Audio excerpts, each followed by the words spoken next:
Cumprimento a excelentíssima senhora presidente do Supremo Tribunal Federal, ministra Rosa Weber, também presidente do Conselho Nacional de Justiça, na pessoa de quem cumprimento os ministros e a ministra Carmen Lúcia desta Suprema Corte.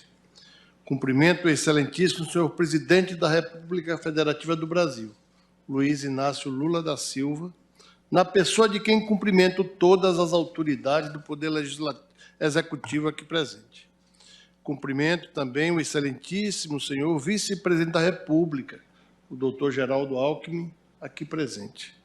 Cumprimento o excelentíssimo senhor presidente do Senado Federal e do Congresso Nacional, senador Rodrigo Pacheco, na pessoa de quem cumprimento todos os parlamentares federais brasileiros.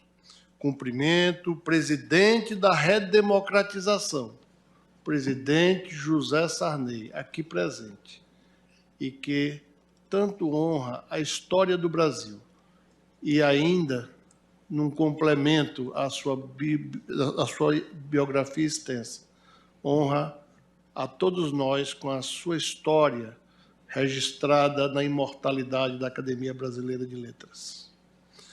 Cumprimento Suas Excelências, a senhora presidente do Superior Tribunal de Justiça, ministra Maria Tereza de Assis Moura, na pessoa de quem cumprimento os presidentes e ministros dos tribunais superiores. Cumprimento a senhora governadora em exercício do Distrito Federal, Celina Leão, na pessoa de quem cumprimento as autoridades estaduais e distritais.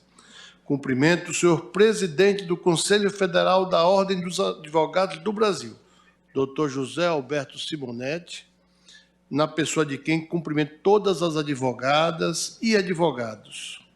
Cumprimento o ministro e ex-procurador-geral da República, fundador da nossa instituição, ministro Sepúlveda Pertence, a quem muito me honra estar nesta cadeira hoje, buscando seguir os passos de Sua Excelência em defesa da Constituição, das leis e de uma nação melhor.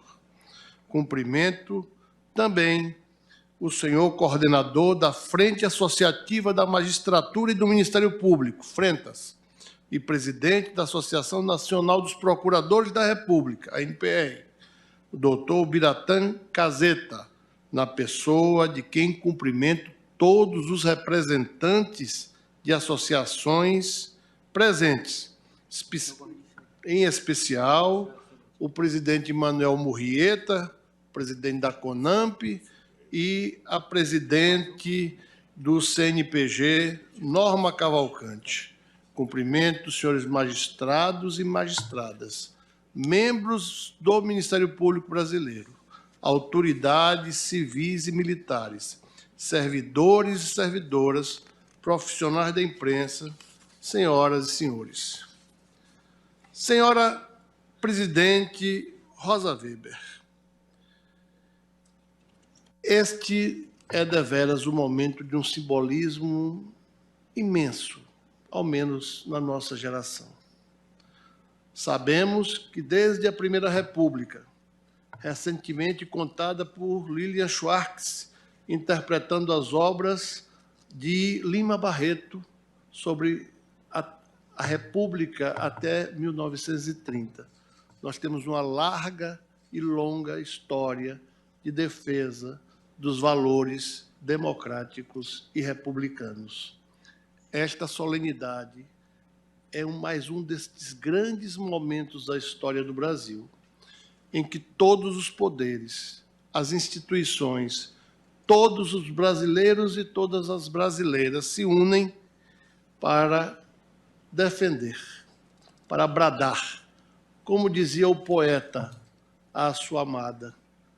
E o poeta dizia à sua amada e tinha que repetir todos os dias: eu te amo e eu te amo, para não se esquecer nunca do seu amor pela amada. Nós, cidadãos do Estado democrático de direito, precisamos dizer todos os dias: democracia, eu te amo, eu te amo, eu te amo. porque esta democracia conquistada a duras penas, com 60 movimentos civis ao longo dos 500 anos, exigiu sangue, suor e lágrimas de muitos brasileiros e de muitos outros que nos antecederam no processo civilizatório. Assim, eu peço, venha Vossa Excelência para dizer, em nome do Ministério Público Brasileiro, democracia, eu te amo, eu te amo, eu te amo. Com essa introdução, digo que a abertura deste ano judiciário oferece ocasião propícia para refletir a respeito do sentido do vínculo constitucional sobre o qual se funda a nossa democracia e a função fundamental das instituições, em cujo seio se dá nos diversos equilíbrios de forma e de liberdade a realização viva desse projeto espelhado nas normas da Constituição da República. A polarização política, expressão legítima da intensidade e diversidade da vida democrática em um país plural e multicultural, exige também o respeito às diferenças e a promoção da cultura da tolerância é um dever permanente de todos, abrigando-se sob o teto da mesma Constituição que estabelece as regras do jogo, para dizer, direitos fundamentais e uma estrutura institucional que viabiliza o momento da decisão, sobretudo o momento da eleição, do voto popular, que deve ser respeitado. O voto, que deve ser respeitado pela sociedade, especialmente pelos que não obtiveram a maioria ou a proporção necessária, e deve ser mais ainda igualmente respeitado por todas as instituições constitucionais, não se pode vulnerar quanto ao Poder Executivo e ao Poder Legislativo, especialmente ante a representação política que legitimamente foi sufragada nas urnas.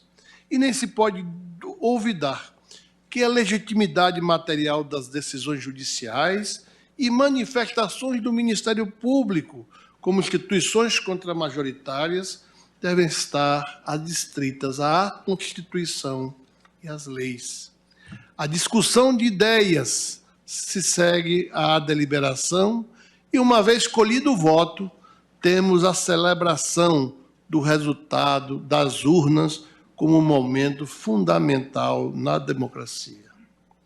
Esse processo se repetirá a cada 4 anos e enquanto se espera pelo tempo oportuno de uma nova celebração das eleições, a vida política não se estagna, mas se desenvolve em liberdade, no âmbito privilegiado dos poderes representativos, das instituições constitucionais e no seio da sociedade civil. O debate e a circulação de ideias, como é salutar e desejável que ocorra, realizam-se à luz das ideias democráticas e republicanas, em busca da formação do consenso social, no meio do qual desaparece o dissenso pela prevalência do princípio da maioria colhida nas urnas. Pessoas podem convergir quanto à definição de políticas públicas, mesmo que não comunguem das mesmas visões de mundo e não sustentem as mesmas ideias. É o consenso por sobreposição, exposto por John Rawls, consenso social, liberal e democrático, pautado na tolerância e o respeito de igual autonomia moral de cada integrante da comunidade política. O pluralismo político é fundamento da República e o posicionamento livre das cidadãs e cidadãos da nossa nação, protegido pelo direito fundamental à livre expressão do pensamento, constitui o caminho necessário, a via obligata para o pôr-se civilizado das divergências e para a busca das convergências, ainda que parciais, provisórias e temporárias. temos o privilégio de ter eleições periódicas. O povo tem o direito de mudar de opinião.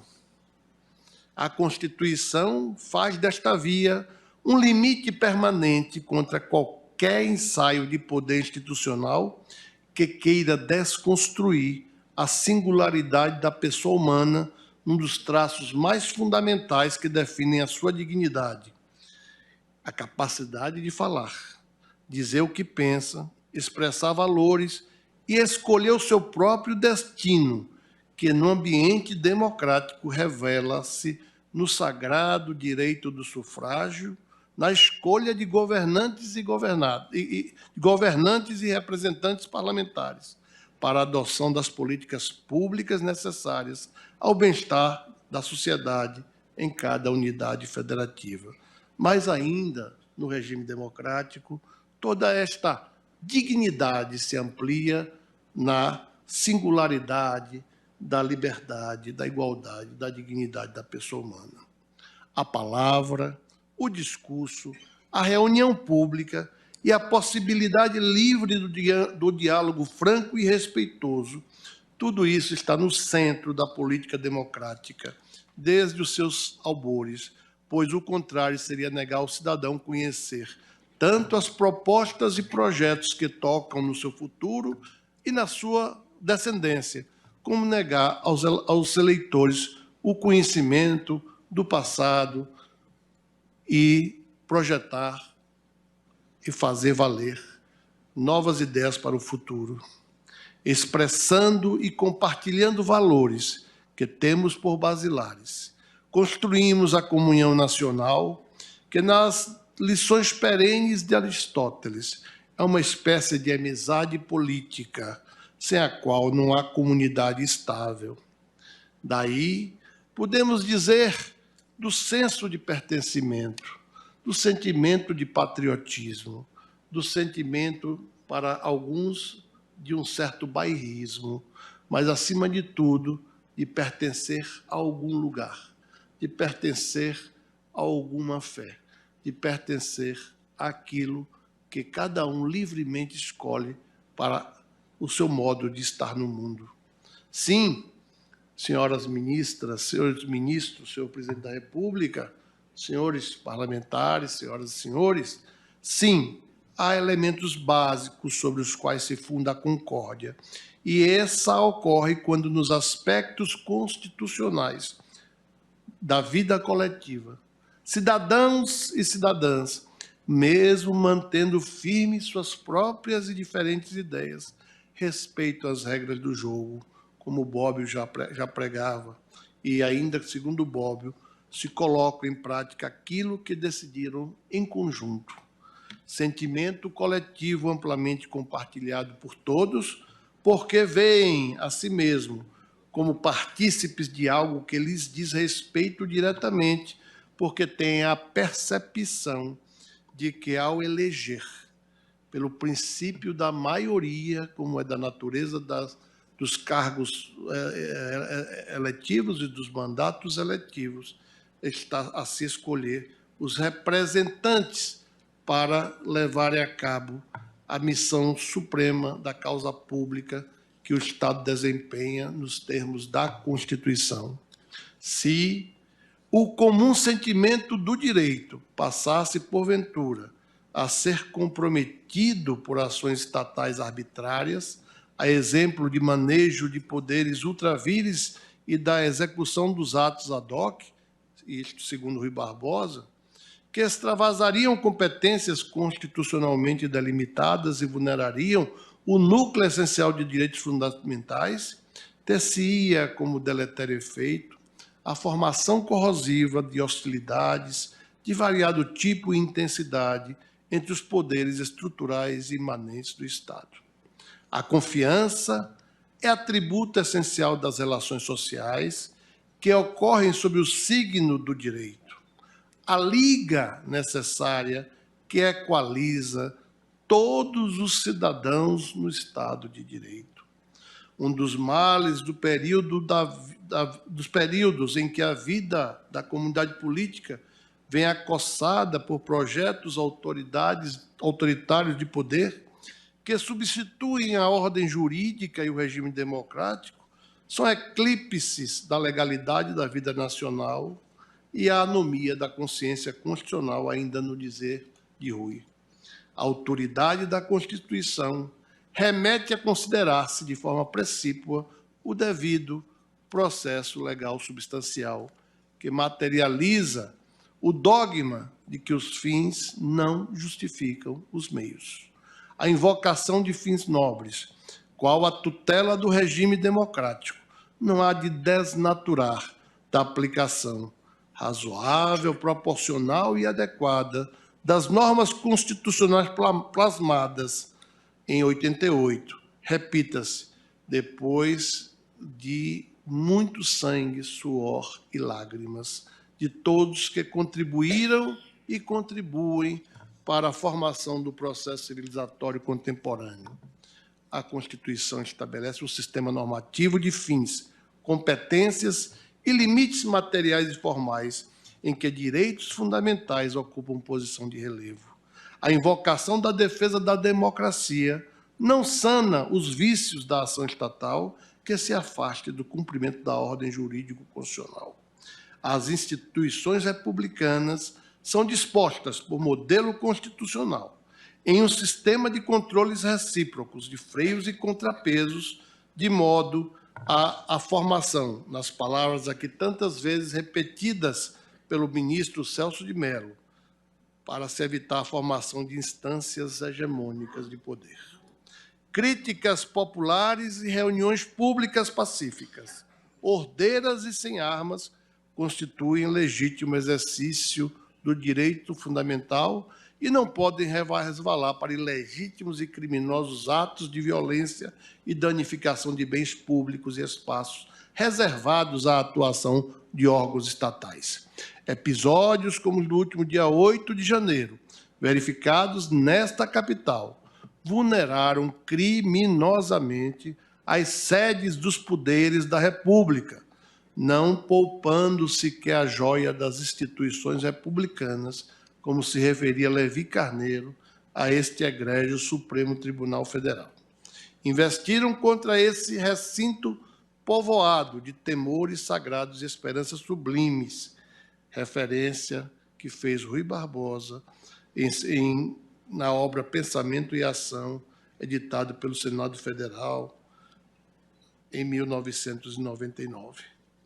Assim, é que podemos dizer que esta grande instituição, o Supremo Tribunal Federal, vai atravessando com serenidade as inclemências passageiras, vai atravessando todas as falidas investidas criminosas que concebam o seu enfraquecimento ou supressão.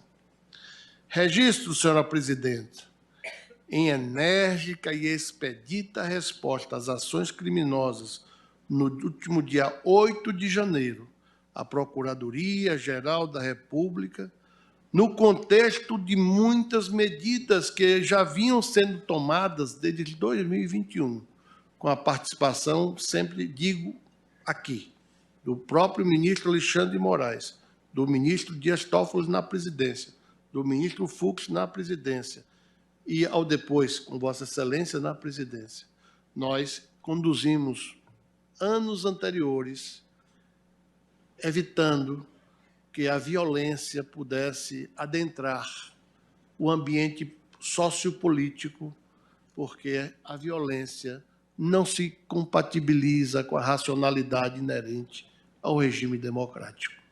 A racionalidade caminha de mãos dadas com a paz, não com a violência. Mas, diante dos fatos do dia 8 de janeiro, devo dizer que a Procuradoria-Geral da República, até a data de ontem, ofereceu 525 denúncias, 14 pedidos de prisão e 9 requerimentos de busca e apreensão.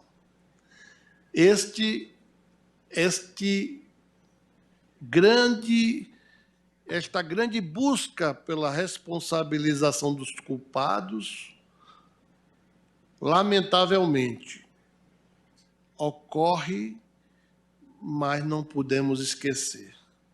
O Ministério Público e este Poder Judiciário durante os anos anteriores. O senhor presidente da República, Luiz Inácio Lula da Silva, esteve de forma discreta, estrategicamente discreta, evitando que extremistas de todas as naturezas e ordens se manifestassem contra o regime democrático. Não obstante, muitas vezes nós ouçamos pela imprensa que nada foi feito pelo Ministério Público. Essa não é a primeira vez que desta corte eu invoco os testemunhos dos ministros desta corte para dizer o quanto nós fizemos para manter a paz em 2021 e em 2022 e dizer que agiremos preventivamente sempre e, se for necessário, reprimir os atentados ao Estado democrático de direito, nós assim o faremos, como fizemos, ministro Fux, tantas vezes também na gestão de Vossa Excelência. Já concluindo a minha fala, que se estende por demais. O Ministério Público, segundo Piero Calamandrei, deve ser imparcial. E em cada passo de sua atuação judicial ou extrajudicial, deve demonstrar as suas qualidades, a generosa combatividade do defensor do regime democrático, sem destoar da desapaixonada objetividade do magistrado. Fiel à definição constitucional de sua ratio essende, o Ministério Público não separa o que a Constituição uniu e, por isso mesmo, recusa antagonismos entre regime democrático e ordem jurídica. Nenhuma dessas duas conquistas do processo civilizatório se mantém de pé ou cai sozinha. São três poderes com instituições do Estado e da sociedade que se completam.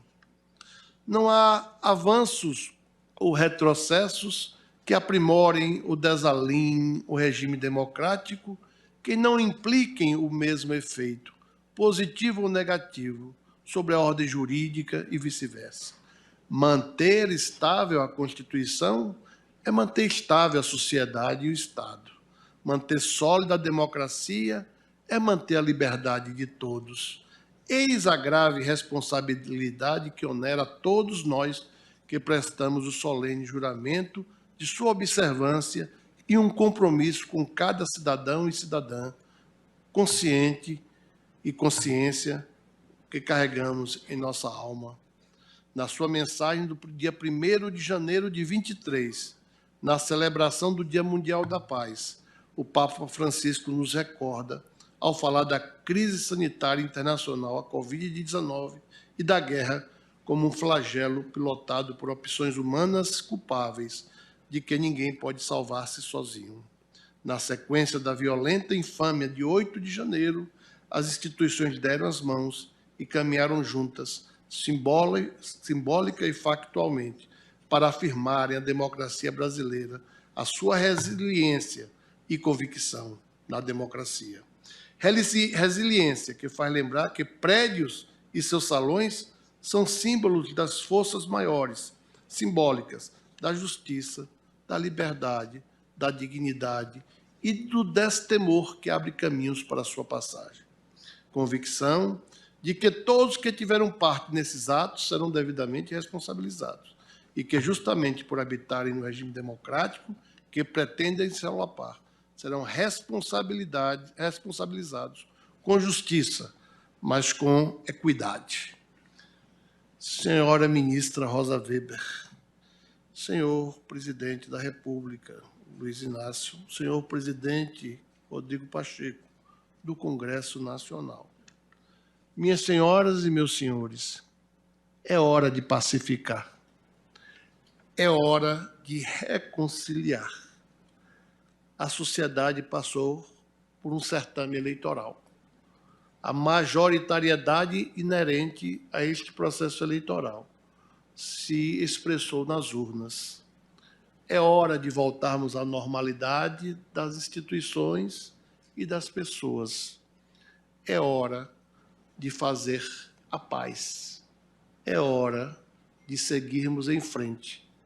É hora de lembrar que cada brasileiro e cada brasileira tem deveres para com a República.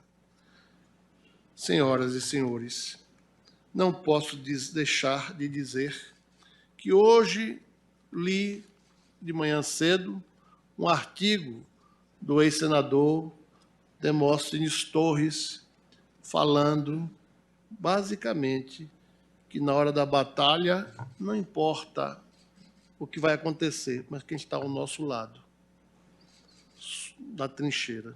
Sua Excelência, o ex-senador Demóstenes Torres, ex-procurador-geral de Justiça, um homem erudito, declara o seu amor à sua companheira e toma por exemplo também a senhora Rosângela Silva, prestando homenagem ao companheirismo também de Sua Excelência nos momentos mais difíceis de todos. Que todos nós tenhamos companheiras e companheiros, de acordo com a orientação de cada um, que na hora da batalha, do fogo, das dores, não importa o resultado. O que importa é quem está do nosso lado, na mesma trincheira. Muito obrigado a todas e a todos, e que a paz se faça em toda a nação brasileira e no mundo, quiçá. Muito obrigado.